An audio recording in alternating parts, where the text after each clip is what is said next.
Welcome to ArmandoCruz.com. I'm Armando Cruz, lifestyle physical therapist and body transformation expert.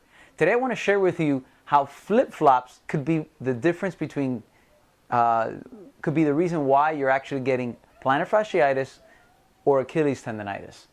Now, I know that sounds kind of silly, but I'm going to show you why. I've gotten over the past week, I've gotten 6, 7 different inquiries as to, why is my plantar fascia hurting? Why is my Achilles hurting? Why am I getting all these pains now?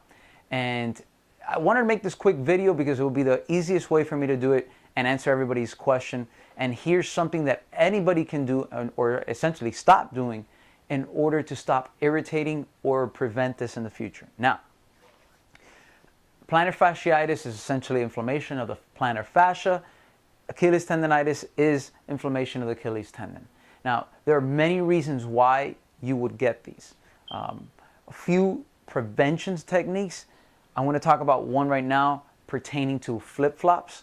A wonderful tool that's very inexpensive that you can use. I use it whether it's hurting or not. It just feels good. It gives me more energy. It relaxes my feet as I massage the bottom of my feet with the golf ball.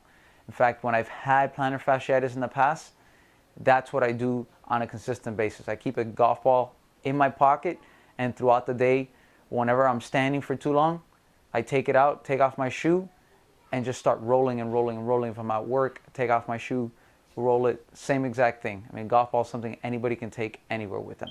So let's get to it. Flip-flop, why is it affecting your plantar fascia? Here's your foot.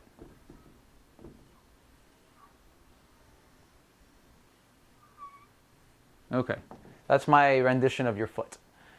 All right, so as you see, here's the big toe, and a flip-flop comes essentially like this, okay? It's like a thong flip-flop.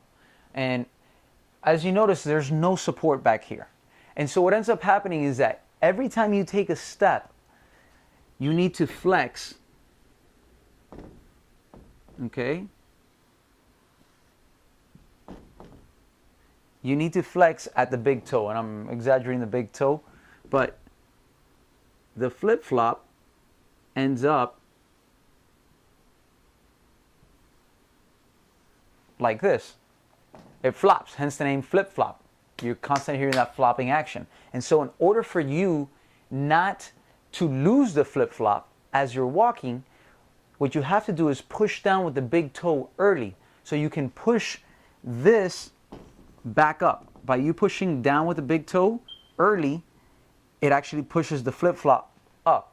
Now normally that's not a big deal, but if you're suffering with a plantar fascia problem or Achilles problem, it's a very big deal because you're just reinforcing the fascia to get tighter and tighter because of movement. Just think about if I were to tell you to do a curl like this all day, all day, all day. By the end of the day, you're not going to be able to move your arm. It's going to be tight. Your bicep is going to feel fatigued, tight, and you're not going to be able to move it as well. Well, the same thing starts happening.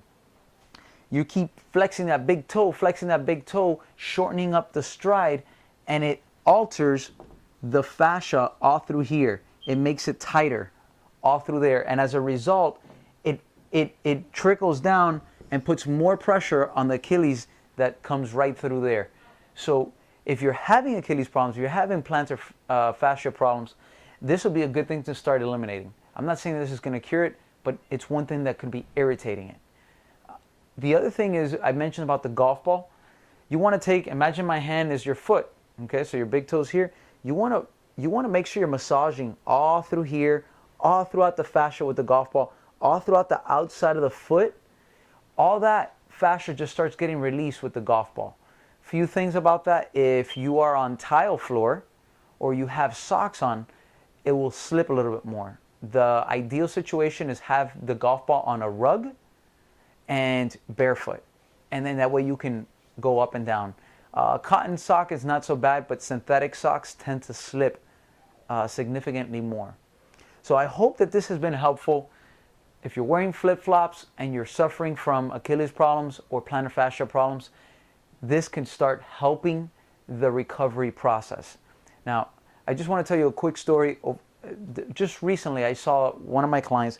She's only 16 years old, and unfortunately for her, a year ago she got injured, and she's been to different doctors. She hasn't been able to play soccer or really do much of anything exercise-wise because of the pain on her foot that she sustained after a soccer injury that she had. She did something to her foot.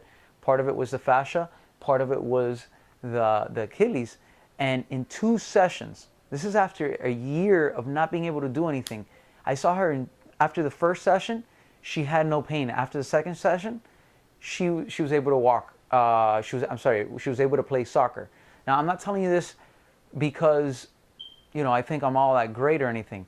But it's very important to understand, if you do have some of these issues, that you want to go to an experienced therapist who's going to actually work on the actual problem, not the symptoms. So the symptoms are pain. So what happens is, ice it, stretch it. Well, the truth is, if it's tight for a reason. So you have to find out what's the cause of the problem. Do you have poor mobility on the ankle, which she did? Do you have poor mobility on the big toe, which she did? Is the fascia, is all the Achilles being obstructed with a poor fascial sliding and gliding? Yes, she was. So what do? We manipulated all that, released all that. And so if you're going to a therapist that really is not working with the fascia, if they're not putting their hands on you, if it's just put your foot in the ice thing, do these little exercises and stretch, I'd be very cautious. I'd be very cautious and start searching for someone else. Unfortunately, that's where the industry has gone. It's just a protocol that's being taught, and I haven't found it to be all that effective. So if you are suffering from that, search for a manual therapist, search for skilled therapists that are actually going to be working with you hands-on to really address the problems and not just address the symptoms. I hope this has been helpful. Have an amazing day and be great.